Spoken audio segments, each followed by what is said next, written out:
Bocoran untuk pelatih tim nasional senior kita yang baru adalah ini dari Pak Suparji ya. Masing-masing pelatih kepala masih berada di klub dan masing-masing pelatih kepala masih menangani tim nasional.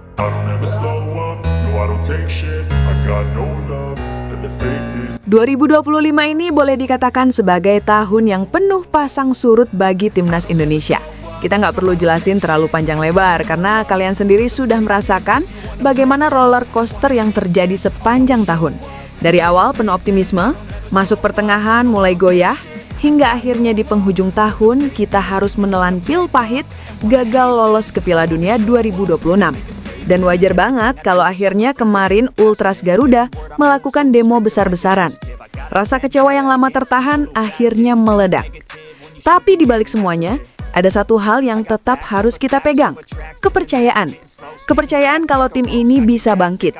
Kepercayaan bahwa kritik yang benar dan berdasar adalah salah satu bentuk cinta paling tulus untuk timnas Indonesia. Karena pada akhirnya semua ini demi kemajuan timnas Indonesia secara umum. Ingat juga, hidup terus berjalan meskipun kita gagal lolos ke Piala Dunia 2026. Kegagalan bukan akhir, tapi pengingat. Kita masih punya Piala Asia 2027 yang sama pentingnya, bahkan bisa jadi panggung pembuktian. Maka dari itu, tahun 2026 harus dijadikan momentum persiapan yang matang untuk membangun kekuatan baru, kekuatan yang lebih fresh. Sebelum nanti kita kembali bertarung lagi di kualifikasi Piala Dunia 2030. Jangan bilang masih lama, karena setahun itu rasanya cepet banget. Tahu-tahu sudah drawing, sudah pertandingan pertama, dan kalau persiapan masih setengah hati, kita cuma bakal mengulang kesalahan yang sama. Nah, dalam konteks itu, pelatih baru timnas adalah faktor paling utama. Karena bagaimanapun hebatnya pemain, kalau arahan taktiknya kacau, ya tetap saja jalannya bakal berantakan. Apalagi sekarang gosip nama pelatih baru masih simpang siur. Walaupun yang paling kencang kabarnya adalah Timur Kapas. Tetapi faktanya PSSI sudah mengantongi 5 nama kandidat yang akan dibahas dalam rapat Exco. Masalahnya, rapatnya kapan? Itu yang publik masih tunggu. Pernyataan Pak Marji cukup menegaskan bahwa 5 nama yang disampaikan Pak Erik benar adanya. Nama-nama itu sudah masuk meja Exco, sudah dikirim dari BTN, dan sedang ditinjau satu persatu. Tapi kapan diputuskan? Masih misteri. Saya tidak akan menanggapi nama-namanya, tetapi saya tetap berpedoman pada 5 nama itu. Begitu kira-kira inti pernyataan beliau. Artinya apa? Segalanya masih dalam proses. Dan seperti biasa, proses di Federasi Sepak Bola kita kadang bikin gemes karena terlalu banyak teka-teki.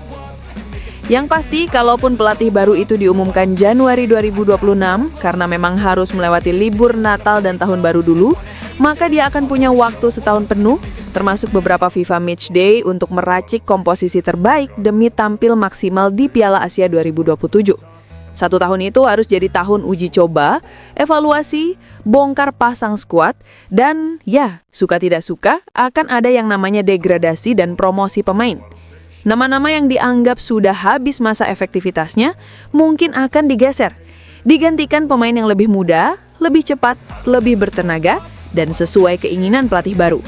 Untuk sektor kiper misalnya, peluang terbuka lebar buat pemain seperti Chas Margono atau Mike Rajasa, sepanjang mereka tampil konsisten di klub. Perspektif pelatih baru bisa berbeda. Mungkin dia lebih suka kiper dengan atribut tertentu, misalnya ball playing, refleks cepat, atau jarak vertikal jump yang lebih baik. Dan kita tidak bisa menutup kemungkinan akan banyak kejutan. Lalu, untuk pemain muda, sebenarnya sudah ada beberapa nama yang digadang-gadang bakal promosi ke timnas senior, minimal sebagai bagian dari latihan dulu.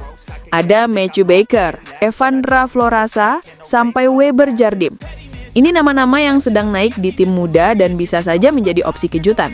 Walaupun kembali lagi, semua bergantung pada pelatih baru. Filosofi permainan yang diusung pelatih sangat menentukan siapa yang cocok dan siapa yang tersisih. Terus gimana dengan program naturalisasi? Nah, ini juga salah satu topik panas. Kemarin sempat ada suara dari DPR yang bilang, kalau gagal lolos Piala Dunia 2026, stop aja naturalisasi. Tapi Pak Erik langsung menjelaskan kalau program naturalisasi tetap berjalan. Alasannya jelas, sepak bola modern sangat global. Kalau ada pemain keturunan Indonesia di luar negeri dengan kualitas bagus dan mereka mau membela Indonesia, masa ia ditolak? Apalagi diaspora Indonesia itu besar banget. Hampir 280 juta penduduk dalam negeri, belum termasuk jutaan orang Indonesia yang tinggal di luar negeri. Konteksnya sederhana. Kualitas tidak datang dari satu tempat. Negara-negara kuat dunia juga memakai pemain keturunan. Prancis contohnya. Filipina sudah lama pakai itu. Bahkan Lamine Yamal pun sempat berada di antara pilihan dua negara. Jadi wajar kalau kita pun menggunakan peluang itu. Bedanya ke depan seleksi naturalisasi kemungkinan akan diperketat. Tidak sekadar ambil pemain yang hanya karena punya darah Indonesia, tapi benar-benar pemain dengan nilai tambah.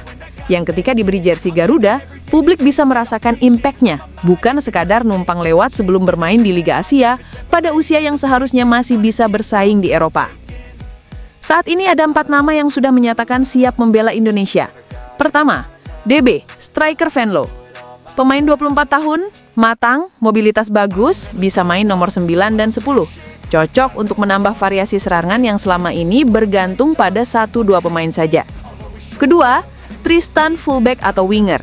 Sebenarnya sudah lama dikaitkan dengan Indonesia, bahkan sudah ACC, tapi cedera parah menghambat semuanya.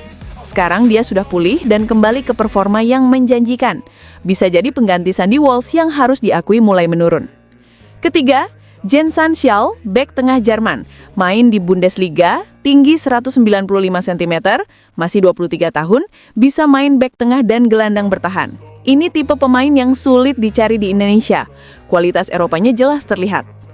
Keempat, Laurin Ulrich, gelandang potensial Jerman, sudah tampil reguler di klubnya. Pernah bilang lewat podcast bahwa dirinya masih terbuka membela Indonesia, walaupun dia pernah dipanggil timnas Jerman U20. Ini pemain yang benar-benar tipe game changer. Jika 4 pemain ini ditambah promosi pemain muda lokal dan pelatih baru dengan visi yang jelas, skuad Garuda akan terlihat jauh lebih fresh, energik, dan powerful. Karena jujur saja, keseimbangan lini belakang dan lini depan kita masih jadi PR besar. Belakang sudah lumayan oke, tapi depan masih kurang tajam dan terlalu bergantung pada beberapa sosok saja. Namun, semua rencana itu tetap bergantung pada satu faktor utama. Siapa pelatihnya, apa filosofinya, dan bagaimana kemampuan adaptasinya terhadap karakter pemain Indonesia. Dunia sepak bola kita memang sedang tidak baik-baik saja, tapi bukan berarti tidak ada harapan. Justru di masa sulit seperti ini, biasanya perubahan besar lahir. 2025 mengajarkan kita satu hal penting. Jangan sombong, jangan merasa timnas itu milik satu kelompok saja. Timnas adalah milik kita semua. Dari Sabang sampai Merauke, dari supporter garis keras sampai penonton yang hanya nonton ketika timnas menang. Semua berhak berharap, semua berhak kecewa, tapi semua juga punya kewajiban untuk kembali bangkit. Tahun 2026 seharusnya jadi tahun rekonsiliasi. Tahun ketika PSSI belajar dari drama 2025 dan kembali membuat situasi adem.